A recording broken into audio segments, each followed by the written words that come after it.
Hi అండి, ఇప్పుడు corn వేయించుకుందాం. దానికి ఫస్ట్ కార్న్ ఇలాగా వాటర్లో బాయిల్ చేసుకుని వాటర్ అంతా తీసేసుకోవాలి. అలాగే పెనం పెట్టి ఆయిల్ పెట్టి అందులో కార్న్ వేసి వేయించుకోవాలి. ఇలాగా కార్న్ వేసి ఓకేనండి, ఇలాగా కార్న్ వేసి వేయించుకోవాలి.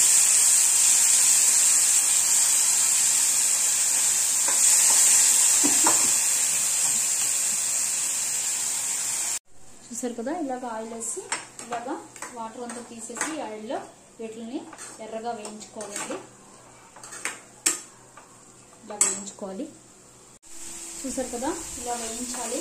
ఆయిల్ వేసాన ఆయిల్లో బాయిల్ చేసిన కార్న్ వేసుకుని ఇలా వేయించుకోవాలి.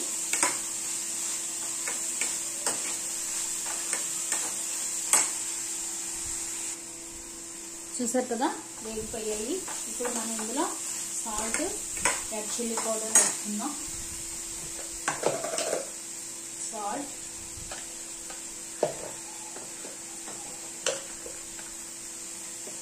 అలాగే red chilli powder. Stove off చేసేయాలి. రెడ్ చిల్లీ పౌడర్ వేసినప్పుడు వేయించుకోండి. వేస్తే రెడ్ చిల్లీ పౌడర్ మాడిపోయి టేస్ట్ బాగోదు. స్టవ్ ఆఫ్ చేసే రెడ్ చిల్లీ పౌడర్ ఎప్పుడైనా కూడా వేసుకోవాలి ఇలాంటి వాటికి.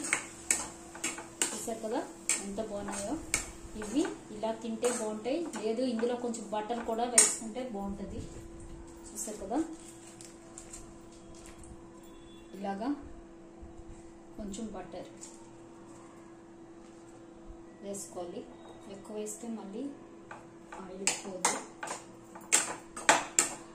ఇంతేనండి, చాలా బాగుంటుంది. ట్రై చేయండి. ఇందులో నిమ్మకాయ కూడా పిండుకోవచ్చు, లెమన్ కూడా. థ్యాంక్ యూ కదండి. ఇంతే, కార్న్ రెడీ. మీరు కూడా ట్రై చేయండి, చాలా బాగుంటుంది. Thank you. చూడండి ఎంత బాగుందో, చూడడానికే సూపర్ ఉంది కదా. ఇందులో కావాలంటే ఆనియన్స్, కీరా, టమాటా, లెమన్, అలాగే కొంచెం మిక్చర్ అవి కూడా వేసుకోవచ్చు. లేదు ఇలాగ తిన్నా బాగుంటుంది. అలాగే లెమన్ కూడా పిండుకుంటే బాగుంటుందండి. ఇది చాలా బాగుంటుంది. ఇలాగే ఇందులో కార్న్ ఫ్లోర్ వేసి కూడా వేయించుకుంటారు, అది కూడా బాగుంటుంది. ట్రై చేయండి. Thank you.